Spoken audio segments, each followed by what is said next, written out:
I'm standing in front of one of the largest proposed housing estates in Bonnyrigg for the last decade. However, when residents moved into the neighbouring estate just over 8 years ago, little did they know that their housing estate would be used as a major through road for construction traffic.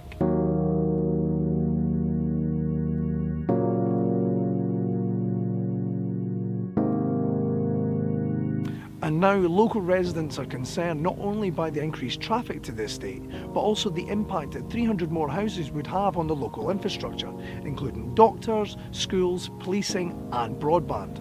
One call of concern for local residents is that the construction company Walker Group plan to use this road as a main access to the new estate.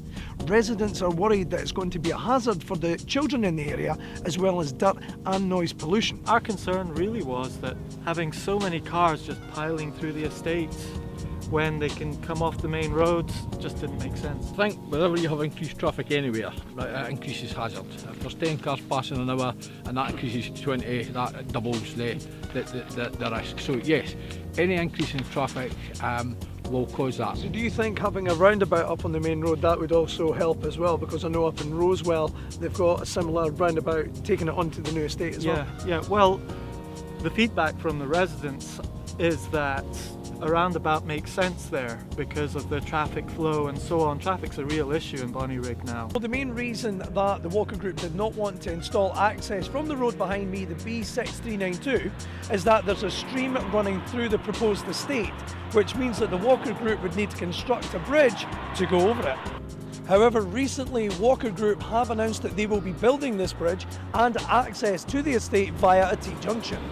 We reached out to the Walker Group for an interview, but they rejected this, stating that because it was an ongoing planning application, they couldn't make any comment until it had been approved by Midlothian Council. With regards to the new proposed 300 houses that are being built, what sort of effect do you think that's going to have on the local amenities, the doctors, surgeries, the schools, things like that? Well, if you look at every single aspect of a facility or some sort of service or infrastructure, everything is at its strain, including schools.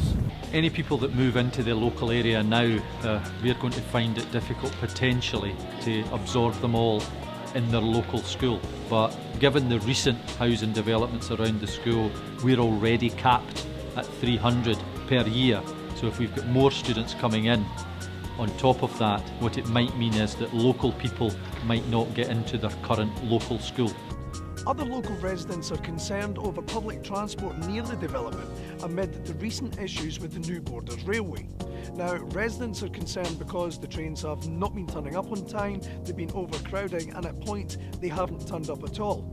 Residents are understandably worried about this. And now with any change to the local area, there will be problems that need to be worked out. Now, local residents make their voices heard through social media and community council meetings. Despite all issues raised, councillors and community groups are working hard with the Walker Group to achieve an outcome that works well with all the parties involved.